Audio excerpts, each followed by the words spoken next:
Виды аллергии у щенков. Всего бывает 4 вида аллергии. Это пищевая, это атопическая, это контактная и на паразитов. Пищевая аллергия – это аллергия на еду, на белок. Атопическая аллергия на пыльцу, пыль, плесень. Обычно на большую часть щенков никак не влияет.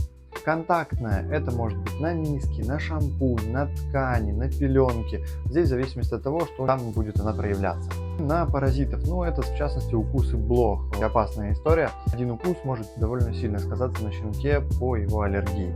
В чем вообще у них отличие? Пищевая аллергия – определенный аллерген, и аллергия идет по всему телу.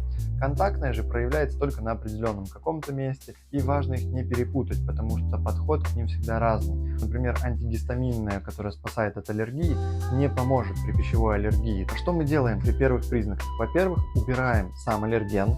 Если же аллергия сильная, щенок не спит, очень сильно чешется, конечно же, нужно вести его тогда к ветеринару. Берегите ваших щенков.